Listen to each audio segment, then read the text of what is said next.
Hey Stallions, Miss Z here with our AVID tip of the day. Since next week begins our STAAR testing season, I thought that I would spend a little bit of time today going over what to expect.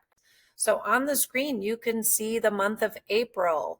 It's busy. We have two STAAR tests next week.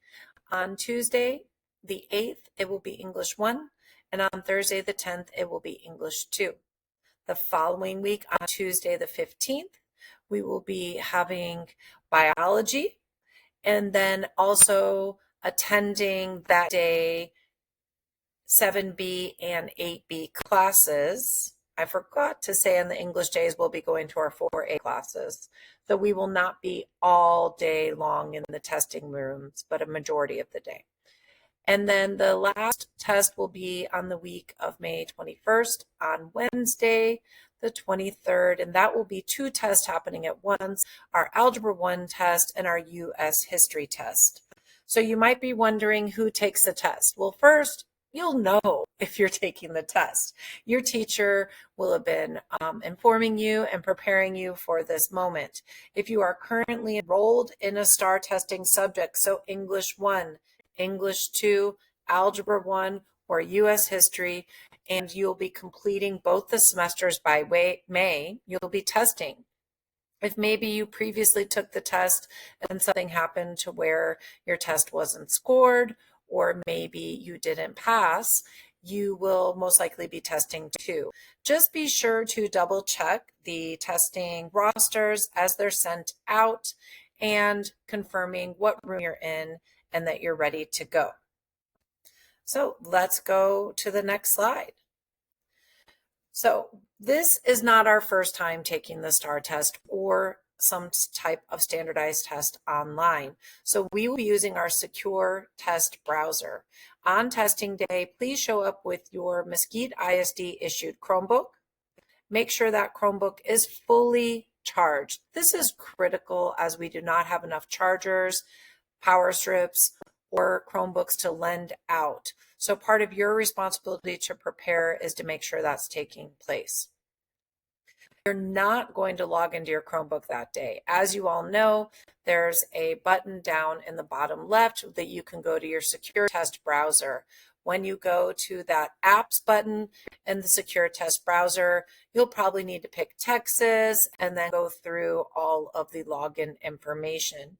You will be given a specific test ticket that is for you and you only, and then your teacher and the test administrator will provide the session ID. So this is just a quick preview for those of you that are new to it of what the test ticket looks like.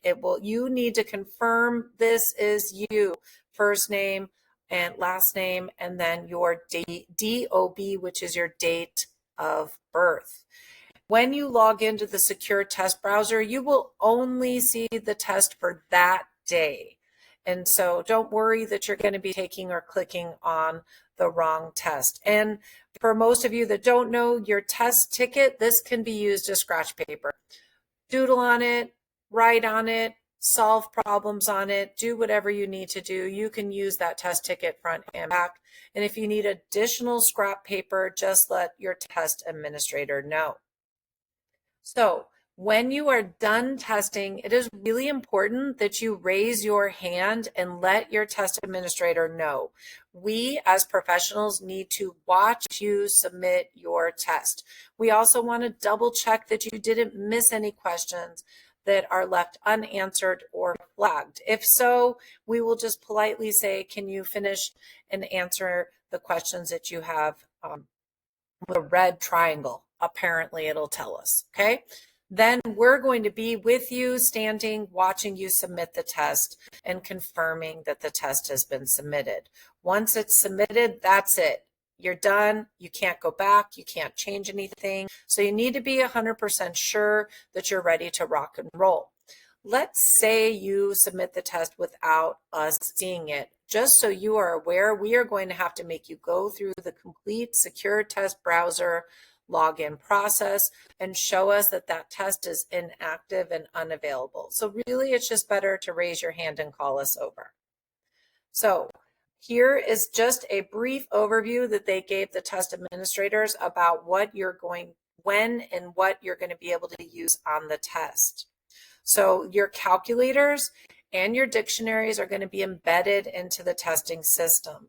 I know many of you have had practice with this in your classes, and so hopefully you are ready and prepared.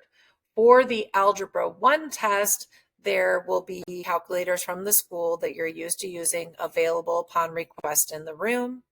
And for the English 1 and 2 test, there will be dictionaries available in the room upon request. But again, what you need is embedded in the testing system. So what is embedded? So for Algebra 1, Desmos, right? For biology, you're going to have a scientific +4 function calculator. And for English 1 and English 2, you're going to have a dictionary that's embedded.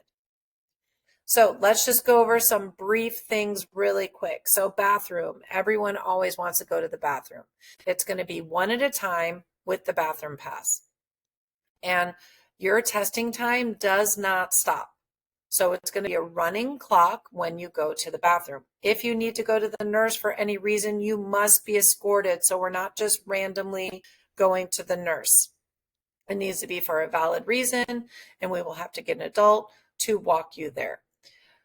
And so when you go into the testing room, what will be on your desk and available for you, and what should be put in the front or the back of the room, wherever directed.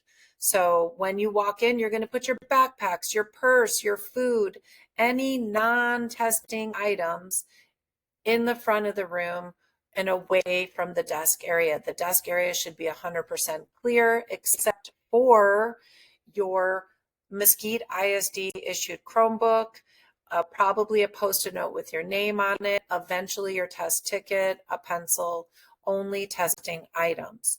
If you have electronic devices, which includes a smartwatch, that's cell phone, tablets, gaming systems, anything that you are bringing with you on that day, this will be either collected by your test administrator. I personally like to collect all cell phones in my testing room with your Post-it note name on it, or powered off. You heard me, completely turned off and put in your backpack in the front of the room. You should not have in your pocket your earbuds or your earbuds case. You should not have your smartwatch off and in your pocket. You shouldn't have your second or your third or your fourth cell phone in your pockets. You should have nothing on you that could be considered cheating or against the testing. So we will be doing lunch in our testing rooms. I know that this can be a little bit complicated and confusing. So just so you know, your test administrator will tell you when it's almost lunchtime and begin the shutdown process about 5 minutes early. You're going to put your testing ticket and any scratch paper inside your Chromebook and completely close it. So you're going to have your papers inside, you're going to close your Chromebook, and then you're going to put it under your desk. For some reason, sometimes when I'm in a testing room, students like to get a little grumpy about this. It's just the way it is. So everything will be inside, completely closed and under. We're going to walk down with you. So your test administrator will be walking with you. No students can stay in the room. No students can drop off and go to the bathroom. It is walking to the cafeteria together, getting your lunch or not. Even if you're not getting a lunch, you're walking with us, going back to the room, having 20 minutes to eat, and then we will start testing again. If you need to go to the bathroom, the same one at a time with the pass only will apply at lunch. And that tends to get a little bit like backed up with a line. And so just letting you know that is the way it is. We can't be like, sure, 5 of you go really quick. It's just one at a time because we're still testing all across the school. So, whew, that was it. The quickest, I tried to speed run it, STAAR testing, recap, and we just want you to know that you've got this. You are prepared. You are ready. Most of testing worries just come from our own heads. So just relax and know that you got this and you can take care of it. If you have any questions, please visit with your STAAR testing teachers or any of your other teachers on campus, or stop by G200 to visit me. Take care and have a great day. Bye-bye.